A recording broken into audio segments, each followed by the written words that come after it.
Entramos con el capítulo número 3, estructura del átomo y configuración electrónica.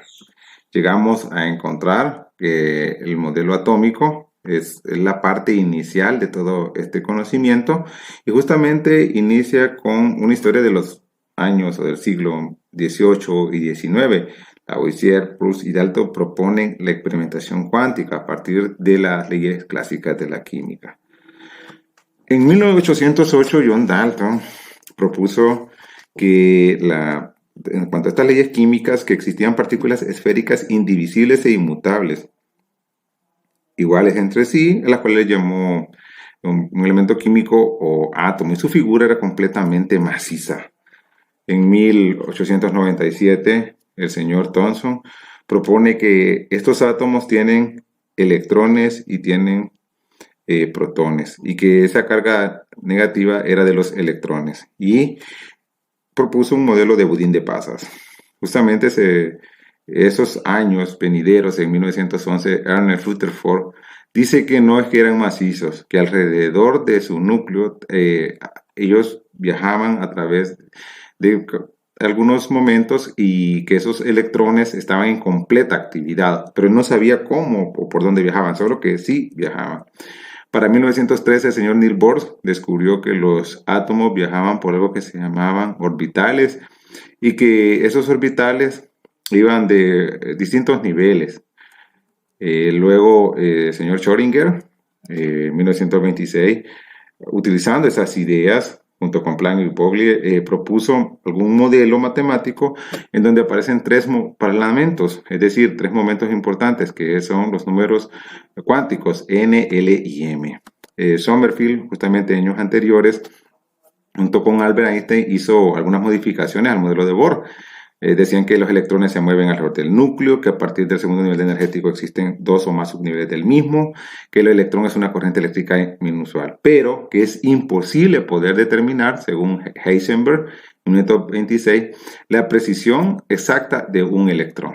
Por eso entramos a otra etapa, que ya el átomo, como si cuando se unen varios, forman algo que se llama materia, y es todo aquello que ocupa un lugar en el espacio y se considera que tiene forma y volumen. Esta materia pasa a unirse y forma materiales. Ahora, la materia, según la temperatura a la que se pueden encontrar los cuerpos, pueden ser de 5 tipos. En la Tierra podemos encontrar 4 niveles. A nivel del laboratorio, un quinto. Tenemos el sólido, donde las partículas están completamente en un estado muy bien unido, cohesionados, fuertes y que actúan por vibración. El estado líquido, las partículas están en movimiento, y en el estado gaseoso las partículas están completamente dispersas. Ahora, hay un cuarto estado que se le conoce como plasma, que es el que emiten los rayos o el relámpago cuando llueve, las estrellas y el fuego. Ese es el plasma. Y un quinto estado de la materia, donde los átomos están en un nivel de energía sumamente tan bajo en la parte de temperatura que pueden tender a confundirse. Ahora, los estados de agregación de la materia son esos cambios que puedan sufrir de sólido a líquido, de líquido a sólido. Si tomamos por ejemplo, de líquido a sólido, tenemos la solidificación, pero si viene de sólido a líquido se llamaría fusión. Y así en las otras partes. Los estados de la materia podemos resumirlos acá en este cuadro. Usted puede tomar nota y anotar cada uno de esos 4 estados con sus respectivos ejemplos.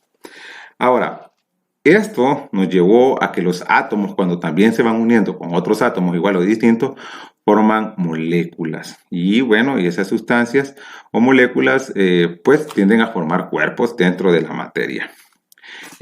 También, a manera de repasos, debemos de reconocer que dentro del núcleo un átomo tiene protones y tiene neutrones, y a su alrededor tiene los electrones, que la masa de un átomo está dada por sus neutrones. La parte más pequeña está entre los protones, porque en el protón se encuentra lo que se llaman los quarks. Y esto es como un pequeño compendio de la etapa que hemos estado viendo. Y pasamos a lo que nosotros llamaríamos un reconocimiento de su átomo en estado natural. Debe tener igual cantidad de protones, igual cantidad de electrones. Es decir, el átomo de helio tiene 2 neutrones, tiene 2 protones, pero también tiene 2 electrones, lo que hace eléctricamente neutro. También un átomo de litio tiene 3 protones y 3 electrones, lo que es completamente neutro. Llegamos al símbolo del elemento, que ya el símbolo del elemento está dado por X. Llegamos también a conocer que el número másico está representado por A y el número atómico por Z. Estas son las formas de cómo representar un elemento y buscarlo dentro de una tabla periódica. Tome nota, símbolo del elemento es X, número másico es A, el número másico o la masa atómica es A, y Z es el número atómico. Por eso, nosotros vamos a ver ahorita acá Na, que sería el símbolo del elemento, la X. 11 sería número atómico, o sea, la Z. Y 23, número másico o masa atómica, que sería A. Pero ¿qué tal si miramos ejemplos más de mayor profundidad? Acá tenemos hidrógeno. El hidrógeno, bueno, el símbolo del elemento o el símbolo atómico es H, o sea, la X. El número atómico, o sea, la Z, es 1. Y la masa atómica, o sea, el peso de o la A, es 1.00794. También tenemos el boro. Hagámoslo. ¿Qué tal el boro? Bueno, el boro tiene símbolo atómico. El símbolo atómico es B. El número atómico, o sea, la Z es 5. Y la masa atómica, o sea, la A, es 10.811. Ahora, tocaría hacer ustedes identificar cuál es la A, la Z, la X del carbono y la A, la Z y la X del hierro. Luego encontramos los isótopos, que ya es otro tema de este otro capítulo. Ya cuando hablamos de isótopos nos referimos exclusivamente a isos igual topos lugar. Entonces un isótopo es en el mismo lugar. Lo que varía de un isótopo es la masa atómica. Es decir, al aumentar la masa atómica, entonces se conoce como isótopo. Pero si nosotros aumentamos el número de electrones, entonces ya pasa a ser otro elemento. Así como nosotros nos encontramos que los isótopos de un átomo se le añade un protón, se convierte en un nuevo elemento químico cuando se añade un protón. Y si a un átomo se le añade un neutrón, se convierte en un isótopo de ese elemento químico. Es decir, solo aumenta su masa. También tenemos que reconocer que, por ejemplo, tenemos el estaño, zinc, perdón, el zinc. Tenemos, en cuanto al zinc, tenemos que es número 30 en cuanto a su número atómico, o sea, Z, pero que la A o masa atómica puede ser 63, 64, 65, 66. Desde ahí ya tenemos un isótopo. Tenemos también otro elemento como el cobre. El cobre tiene una masa atómica de 62, 63, 64, 65, tiene un isótopo, 4 isótopos. El níquel tenemos 4 isótopos, el 61, 62, 63 y 64. Luego alguna aplicación de los isótopos, por ejemplo, si hacemos unas comparaciones, tenemos el yodo de 53, que el número atómico de 53 con masa atómica de 123, ese se estudia para la actividad de la tiroides. Ahora, el 123, pero si yo utilizo el 131, ese se utiliza para la radioterapia de tiroides, ya para cuando tengo la enfermedad. Tengo el cobalto, que se utiliza para radioterapia con una vida media de 5.3 años. Tengo el potasio, 42, que es estudio para la nutrición, tiene una vida media de 12 horas.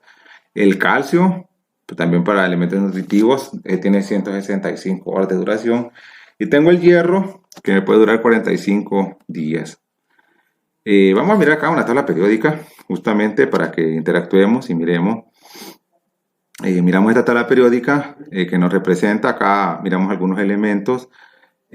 Justamente miramos que en negro están los sólidos, en azul lo que llamaríamos los líquidos, y en rojo los gases, y en gris los desconocidos. Entonces, voy a moverla. Si ustedes se fijan, por ejemplo, si yo tomo el azul, el mercurio, el mercurio tiene un número atómico 80. Esa es la Z. La A es 200.59. y la X es H. Entonces así de simple es utilizar la tabla periódica. La tabla periódica no se memoriza, solo se aprende a utilizar. Continuando con nuestro contenido, avanzamos y nos encontramos justamente con la radiación. Y es que la radiación tiene esa peculiaridad de emitir energía. La radiación viene estudiándose desde los años 1858, se han hecho bastantes trabajos, pero tiene que ver con los tubos de rayos catódicos, que eran los televisores súper viejos, que tal vez algunos los conocieron de ustedes, era de rayos catódicos, que emitían luz o fluorescencia. Esta radiación, por naturaleza desconocida, a esta radiación se le llamó rayos X, no se conocía, y tiene una aplicación que se llama radioactividad. Ahora, Rutherford identificó dos tipos de radiación, alfa y beta, pero Villard descubrió la radiación gamma. Ahora, la parte de la electromagnética, todo ello viaja por las ondas del vacío, por un espectro electromagnético. Ahora, la radioactividad en sí son utilizadas para impresionar placas radiográficas, ionizar gases, fluorescencias, como entre otros. Acá tenemos, por ejemplo, las partículas alfa, son de corto alcance, son detenidas por hojas de papel, por la piel del cuerpo humano. La radiación beta, pues son detenidas por unos pocos centímetros de madera o hoja de papel. Es decir, sí se pueden detener, pero también pueden atravesarlo. Pero en cambio, las gamma recorren cientos de metros en el aire, son detenidas por una pared gruesa de plomo o de cemento y son las utilizadas para hacer radiografía. Esas tocan nuestros huesos y sí pueden causar un pequeño daño o malestar a nuestro ser. Llegamos a otro momento y son las aplicaciones. Por ejemplo, las radiografías son por el rayo gamma, como pueden ver. Entonces, porque atraviesan nuestra piel y hacen esa imagen de fluorescencia. Ahora, entre más clarita, como la logran ver en la imagen, entre más clarita puede hacer esa radiografía, más radiación utilizaron. Ténganlo presente. Luego entramos a los números cuánticos. Y es que esos números cuánticos de Schrödinger llegan a ser 4, tienen algunas aplicaciones. Solo vamos a reconocerlos. Tenemos un número cuántico n que es energético, tiene que ver con los orbitales. Un número cuántico L o secundario, que se le conoce como azimutal. Este da la forma de los orbitales. Tengo también un número cuántico magnético M, o M sub L, este da la orientación espacial, y el S, que es la spin. Entonces tengo 4 números cuánticos, N, L, M y S, y cada uno de ellos tiene una aplicación. Entonces acá miramos, por ejemplo, un número cuántico principal, que es el distanciamiento desde el núcleo hacia las capas más externas. Esto tiene que ver con las capas. También tengo un número cuántico secundario azimutal, que tiene que ver exclusivamente cómo esas capas se subdividen en otras subcapas por niveles de energía. También tengo el secundario, las S, como van aumentando. Acá tenemos orbitales P, orbitales D y orbitales F. Ahora, vamos a entender ahora el número cuántico magnético. Indica la orientación en el espacio, o sea, las coordenadas, hacia dónde va ese spin.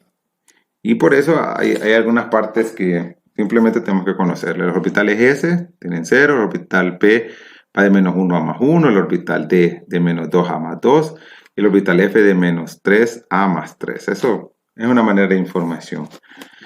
Y en cuanto al spin, va dando sentido a orientación. O sea, si rotó uno en contra de las manecillas del reloj, el otro a favor de las manecillas del reloj para encontrar la estabilidad. Por ejemplo, si nosotros conociéramos de cerca cómo actúa un átomo, por ejemplo, cómo se construye un átomo, por ejemplo, acá miramos que estos tienen protones. Si nosotros le colocamos, por ejemplo, un protón, el aumento de los protones va aumentando el elemento. Si yo le coloco 2 protones, tiene el helio. Ahora, tiene acá una carga iónica porque los protones también ocupan neutrones y nosotros necesitamos estabilizarlo. Ya van a ver cómo va a cambiar. Ahí un electrón busca su orbital, se fijan, y el átomo está neutro, está en su estado natural. Pero si yo le aumento los protones, se comprende con una carga. Entonces le va a aumentar los electrones. Pero ¿qué pasa cuando le aumento un electrón? también se convierte en un ion, porque tiene que encontrar, un ion es un átomo cargado, sea positivo o negativo. Entonces le voy a colocar acá otro más y ahí está neutro. Son situaciones que para que ustedes las conozcan dentro de esta dinámica de esta parte. Ahora entramos a la cuarta etapa y aquí sí pongan mucha atención. No se estresen si no lo van a captar ahorita. Estamos viendo la evolución de la tabla periódica, estamos viendo cómo va creciendo esa tabla periódica desde antes de Cristo y cómo en algunos años fueron aumentando la cantidad de elementos. Entonces, no se preocupen si no logran captar ahorita todo este mensaje, porque ustedes me pueden decir, informar a través del chat exactamente qué parte no lo entendió para hacerles una parte de tutorial, también para mandárselos al chat y poder enriquecer esta información.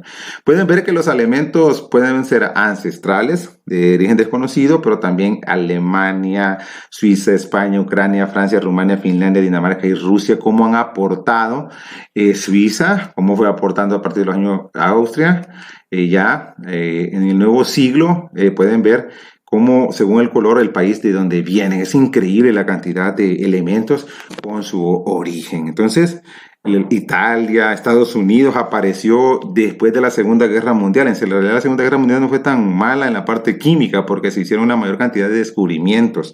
Eso deben de reconocer como uno de los aportes. Lógicamente, hubo una parte sumamente 99.99% de negatividad, que fue las muertes de las personas. Entonces, como pueden encontrar, así comenzó la tabla periódica a llenarse poco a poco. Acá es importante ver ese movimiento, porque eso se llama configuración electrónica. Eso va según algunos órdenes, cómo se va moviendo la esfera, hacia dónde va la orientación. Yo le sugiero que usted trate de anotar lo siguiente.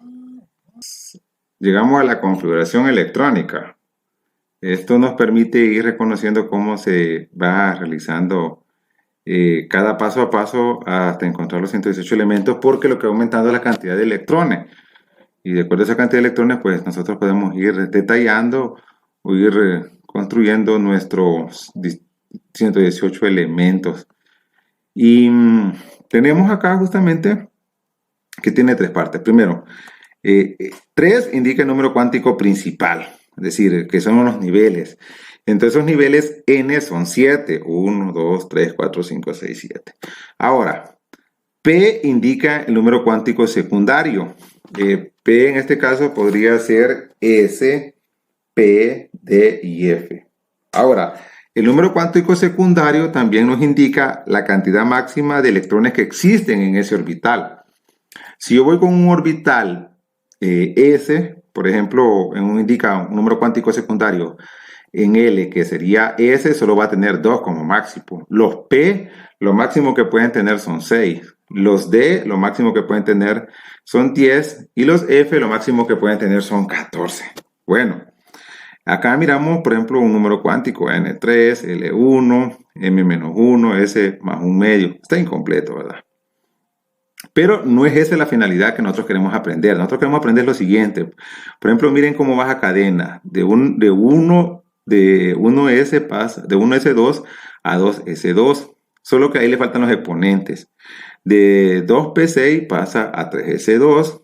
Y de 3S2 viene a 3P6 y a 4S2. Vayan siguiendo la flecha y vayan copiando, porque a partir de ese bosquejo usted va a hacer lo siguiente. Entonces siga copiando por aparte en una hojita. Por ejemplo, de 4S voy a llegar a 3D, a 3D10, a 4P6, 5S2. Luego de 5S2 voy a venirme a 4D10, 5P6 y 6S2. Y de 6S2 vengo a 4F14, 5D10, 6P6 y 7S2. Ahí terminaría y al sumar todo eso tengo 118. Ahora, esto es como un juego. Solo voy a tomar lo que yo necesito. ¿A qué me refiero? Pero nos hace falta todavía, nos falta la última parte, que son 5F14, 5D10 y 7P6. Ahí ya termino, ahí ya queda la flecha. Ahora, hay una continuidad porque se sabe que no solo son 118 elementos los que hay en la naturaleza, es la capacidad que tenemos de descubrir hasta este momento. Pero elementos hay más, así que con el cuidado que se merece, vamos a hacer un ejemplo. Por ejemplo, tengo el sodio. El sodio tiene 11. Lo que voy a buscar son los números atómicos, es decir, 11, voy a hacer la configuración electrónica de él. Entonces yo voy a empezar a contar, yo voy a contar pero los exponentes según cada uno de las partes que necesito. Por ejemplo, del 1S, bueno, 1S, 2. El 2 es el que me va sumando. Para llegar a 11 me hacen falta 9. Entonces voy a ir al 2S2. Entonces tomo los otros dos del S2, no del 2 que dice ahí, sino el S2. Entonces digo 2 más 2, 4. Todavía me hacen falta 7. Bueno, entonces del 2, S2 paso al 2P6. Pero del 2P6 tomaría los 6 y llego 6 más 4, 10. Me hace falta todavía 1. Entonces yo voy donde el 3S2, él tiene 2, pero yo no necesito el 3, el 2 completo, solo necesito 1, entonces voy a tomar 3S1. Entonces la configuración electrónica me quedaría así, 1S2, ahí llevo 2, G2 es el importante, más 2S2, el exponente es el que voy sumando yo, 2 más 2, 4. Luego, para llegar a 11 me hacen falta 7. Entonces tomo 2P6. El 6 es el que voy sumando yo, que es lo que necesito. Según la cadena, voy siguiendo la secuencia. Y digo 6 más 4, 10. Me falta 1. Entonces escribo 3S1. Y ahí ya he completado y tengo completamente mi configuración electrónica. Lo último de abajo es una meramente información que usted no lo tiene que aprender. La información nos quedaría hasta ahí. Ahora, vamos a ver, por ejemplo, una configuración electrónica siempre abreviada de un gas noble. Por ejemplo, la abreviada es, por ejemplo, que aparece en la tabla periódica. Por ejemplo, del sodio viene al del neón, entonces lo escribo entre corchetes, escribo neón y solo le escribo 3S1.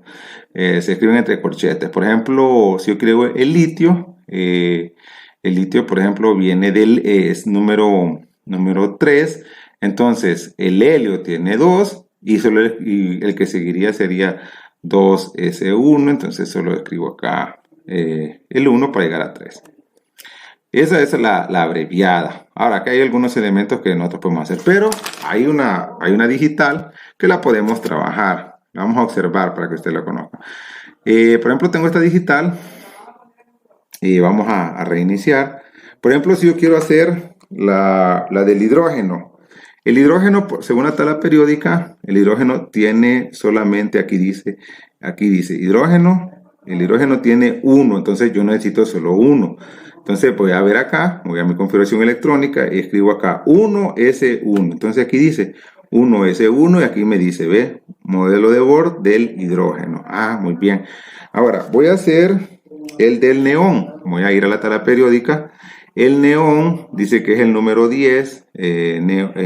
Neón acá dice neón. Número 10 es el número atómico 10. Entonces tengo que hacer 10. Entonces voy a la configuración electrónica. Reiniciar. Entonces voy a escribir aquí 1S1. Le doy otro clic acá. Tengo 2. Para 10 me hace falta 8. Entonces dice que de 1S1 paso a 2S2 más 2 de acá. Acá tengo 4.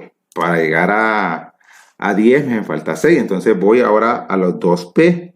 Entonces aquí 1, 2, van 6, 7, 8, 9 y 10. Acá está el neón. Acá está, ¿ves? Aquí me dice modelo de Bohr del neón es 10. Vamos a hacer otro.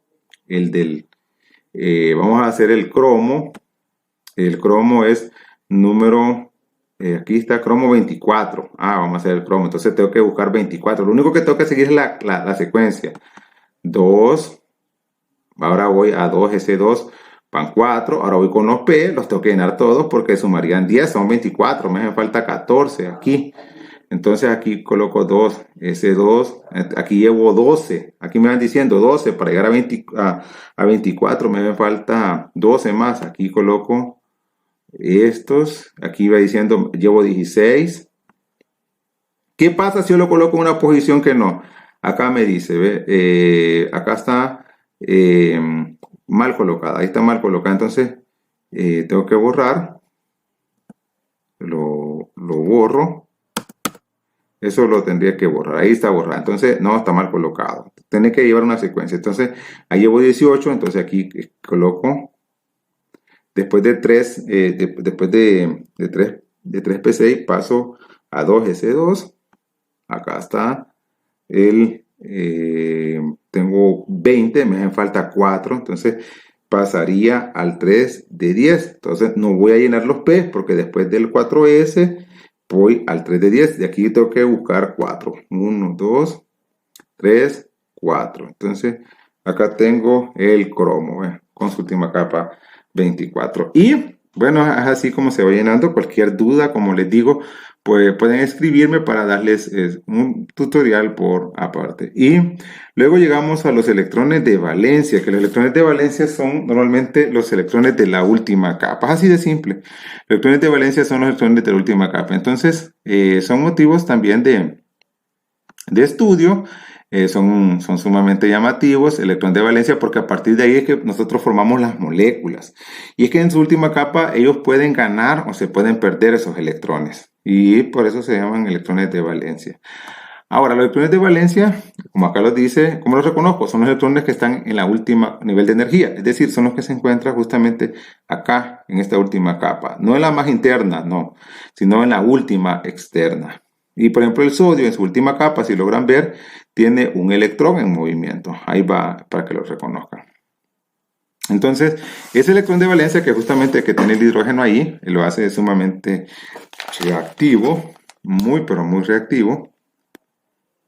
Y nos encontramos con estos electrones de valencia justamente del hidrógeno. Y en el hidrógeno tiene un electrón que, por lo tanto, tiene una completa actividad.